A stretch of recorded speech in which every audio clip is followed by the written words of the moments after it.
Hello, hello, hello, hello. Beautiful afternoon, actually evening. Sun's going down. You kind of see the sun, last of the sun back behind my backyard here.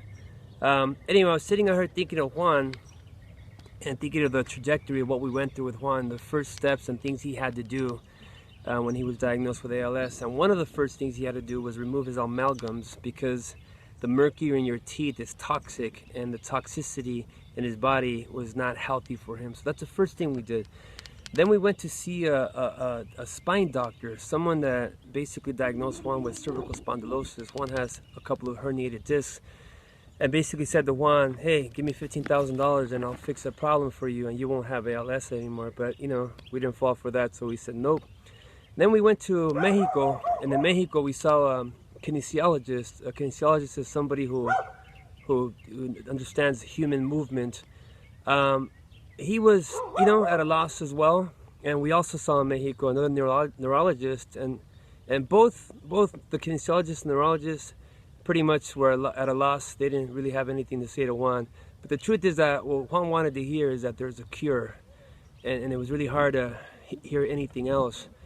But we continued our search, and we stayed in Mexico, and we did some dieting. We saw a doctor at Vida Sana, and he put Juan on a strict vegetable and fruit diet, like a vegan diet, which is pretty cool. And around the same time in San Diego, we went to Optimum Health Institute, where we became raw vegans, both Juan and I. But the problem with raw veganism is that for someone like Juan with ALS, he was losing a lot of weight. So he needed more protein, so he quickly chose to eat organic meats, and everything he was eating was organic, and it got really expensive. Expenses are booming up while you're trying all these alternative healings. But where there's a will, there's a way. Somebody always jumped in to try to help out or carry the bill or something like that. Juan was lucky in that sense.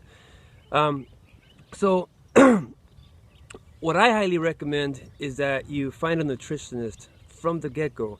Ask somebody, or ask the ALS Association if they can recommend a good nutritionist, and really ask them to guide you on what the best diet or what's the best way of eating for someone with ALS is.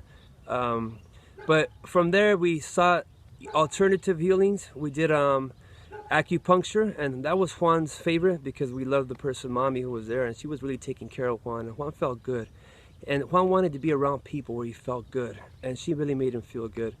But other than that, there's a bunch of other alternative healings that we did, or methods we sought, and we just continued pushing. And the result of all this was that you can't stand around and wait for a cure to come around. You have to go find the cure. And in the process, you'll pick up some nuggets. And maybe you won't get the answers you want, but you'll build connections, and you'll build resources, and you'll have a list of lasting relationships, and things will start making